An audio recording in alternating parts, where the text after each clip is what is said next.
Hi, my name is Micah Fire Jr., and I realize that a lot of folks out there have trouble when they're first starting out with their comfort in front of the camera. It can be tough, and we all go through this. Today I'm going to share with you some tips and tricks that I learned along my YouTube journey that can help you get comfortable in front of the camera a lot faster. So let's get to it. The first step to getting comfortable in front of the camera is just to play with the camera. That's right, go out there and film yourself. Put the camera on a tripod, film while you're interacting with others, film while you're being goofy, film while you don't know the camera is there. This is an awesome way to see what you look like on camera when you're just being natural. When you're not thinking about an audience and you're not looking to release a video, there should be no reason why you're particularly nervous. Have conversations with people, let them know. It's just, the camera's just there. Don't worry about it. Just be yourself on camera. In some ways, this will educate you as to what you really need to be on camera, because believe me, sometimes the you that's on camera isn't all that interesting. I mean, let's face it, I'm not sitting on my couch all day long filming myself because that would be friggin' boring. But we're going to get to that in a little while. Just play on camera, get comfortable. After you've played around for just a little while, the next little trick you can use when you first start going and talking to that camera is to add some sort of visualization. I can have a conversation with my wife all day long. I can say anything I want. I'm never embarrassed. I never feel like she's judging me. I can just talk to her. If I visualize that I'm just talking to her while I'm talking to the camera, it can make me feel much more relaxed and much more natural.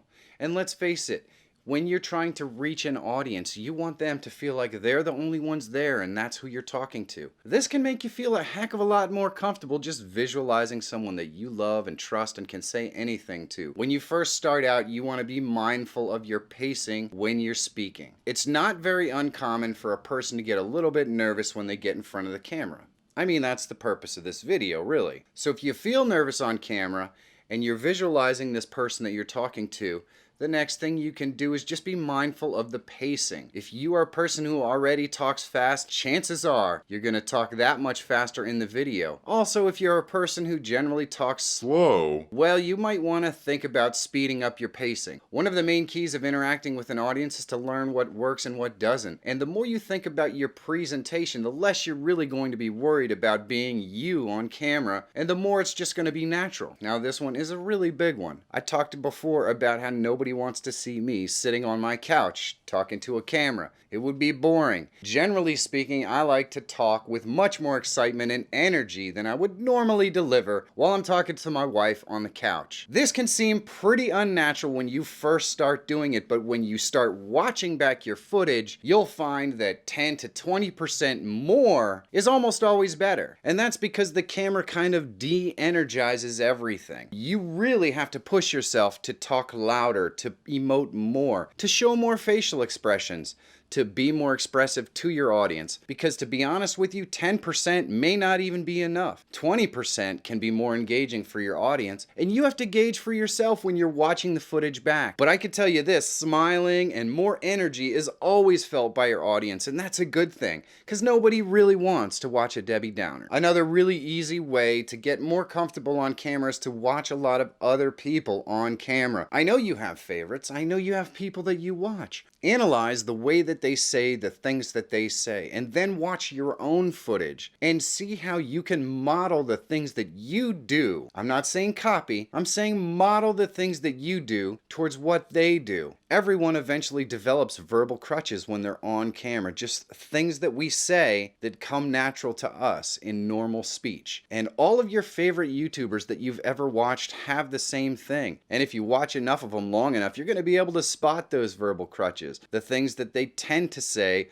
more often than other things. Everybody has these. You're going to have these. You're going to want to probably embrace these, or if there's something you don't like, you're going to want to eliminate them. The other good reason to analyze the way that you interact with the camera and compare yourself to others that you enjoy is because you want to be able to point out the things that you do, the tics that you have that you just don't like or don't make you look good on camera.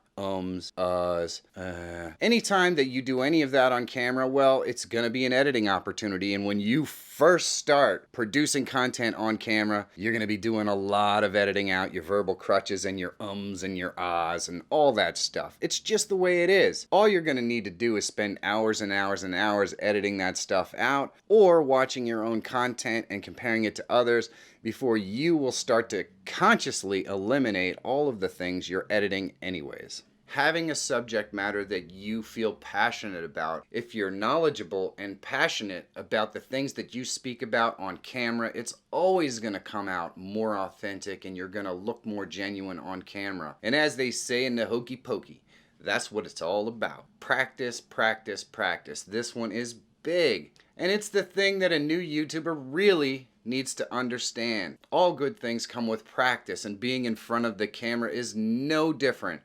I spent months watching my own content thinking, man, I don't even know who that guy behind the camera really is. And it can be painful. You're just going to have to put in some time, because anything worthwhile takes practice and it takes hard work.